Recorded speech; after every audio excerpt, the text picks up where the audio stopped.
The third and final day of the 13th International CIFA Forum brought new ideas, trends, and best practices in financial advising into focus as industry experts offered their thoughts on a host of important subjects. The first panel explored advising strategies during this era's turbulent economic environment. Best practice is transparency and creating a proper trusting relationship.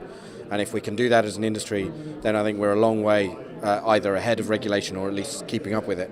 Shortly after, a keynote presentation showing the value and success of Australia's world-class retirement fund system. The Australian retirement funds in particular are in a system where you've got compulsion and voluntary savings, but in the SMSF sector you've actually got the ability for people who are small businesses and professionals and self-employed people to be able to contribute towards their own retirement and towards that dignified retirement. And so they've got the ability to actually invest with direct professional advice, and that professional advice helps them with strategic advice and helps them with the ability to strategically organise how they're going to plan for their future and then how they're going to invest for their future. The morning rounded out with an important debate on client-advisor relationships, including the tricky subjects of advisory fees and client trust. The client needs to trust you.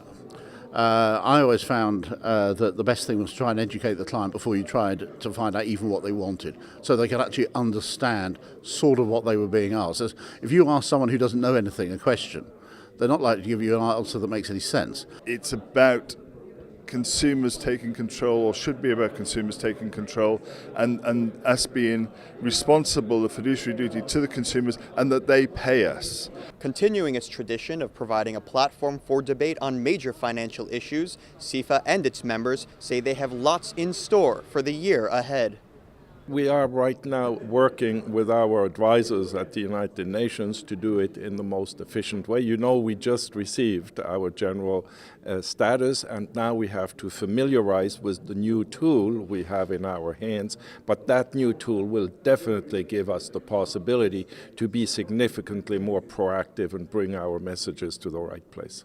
We hope that CIFA will continue to exist, that it will continue to be there, to progress, but that they can maybe attract a little bit more people also on the local basis. The afternoon kicked off with a panel exploring behavioral finance and its impact on financial advising. If there's a greater understanding of behavior and behavior in general, and then it translates into behavioral finance, then that helps to cement the relationship between advisors and their clients. And that's obviously going to help both, because the advisor is going to have a longer term relationship with the client.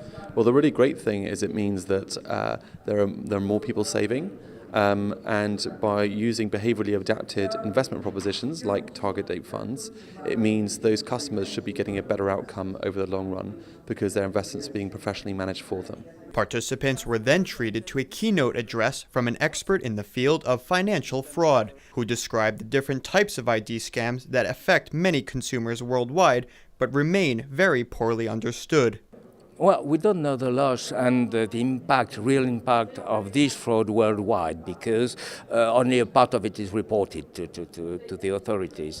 So personally, I prefer not to give any number, because it is like, or any figure, because it is like the amount of money which is laundered every year. Nobody knows. We've got some estimates from the World Bank, we've got some estimates for other institutions, but who's got the truth? We don't know. So it is extremely active. And then a powerful discussion highlighting women in finance, their challenges, opportunities, and successes, noting that women remain very underrepresented in the financial industry. Yes, I absolutely do think they're not representative to as much as they should be, without doubt. And yes, I think no matter what, any industry, if you have a minority that isn't representing the global area, then yes, it is always going to be an issue, because you will not get to hear their views and what matters to them. While the financial industry continues to evolve,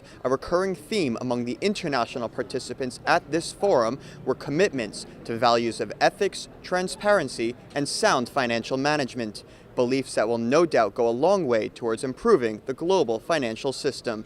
In Monte Carlo, Monaco, Brendan Pastor for South South News.